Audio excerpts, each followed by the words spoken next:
Bismillahirrahmanirrahim. Assalamualaikum warahmatullahi wabarakatuh. Apa kabar adik-adik? Alhamdulillah. Sebelum kakak melanjutkan ke materi, izinkan kakak untuk memperkenalkan diri terlebih dahulu. Perkenalkan, nama kakak Siti Hadiza. Kakak berasal dari Desa Amendete, Kecamatan Amulido, Kabupaten Konawe. Baiklah, kita akan melanjutkan ke materi yang bertemakan tentang proses lahirnya Bani Abbasiyah dan fase pemerintahannya. Baiklah, yang pertama di sini saya akan membahas tentang proses lahirnya Bani Abbasiyah. Lahir Bani Abbasiyah yaitu pada tahun 700 Masehi.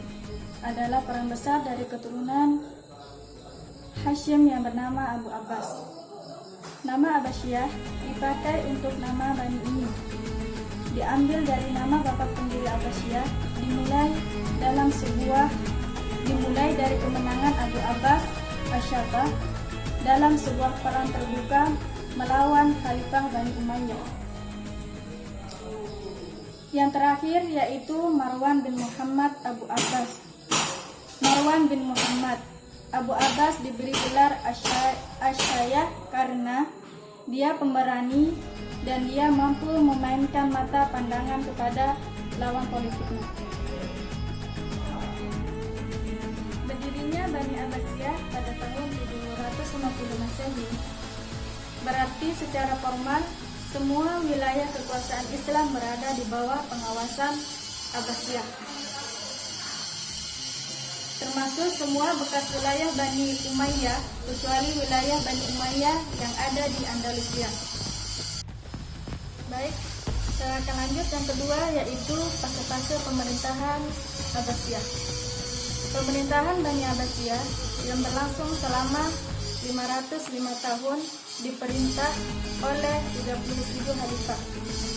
Dapat diklasifikasikan menjadi 5 fase yaitu fase pertama, pembentukan tahun 750 Masehi. Disebut pengaruh Persia pertama yaitu berlanjut dari kekuasaan Khalifah pertama Abu Abbas Asyafah pada tahun 750 Masehi.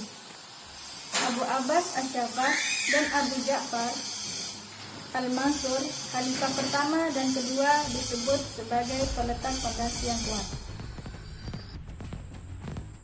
Fase kedua yaitu pada tahun 847 Masehi sampai 945 Masehi.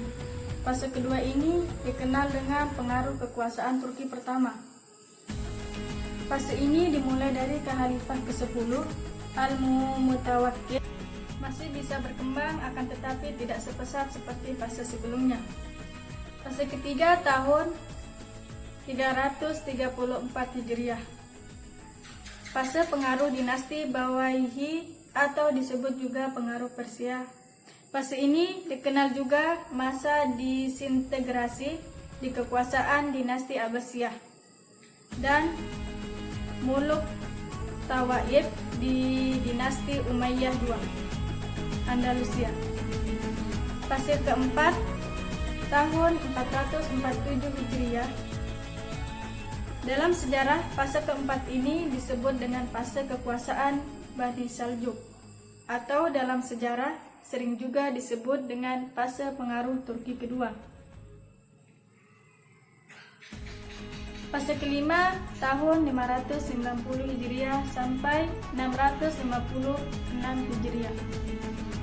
Fase ini dikenal dengan sejarah perkembangan Islam sebagai fase lemah sampai fase hancurnya kekuasaan Islam Abbasiyah.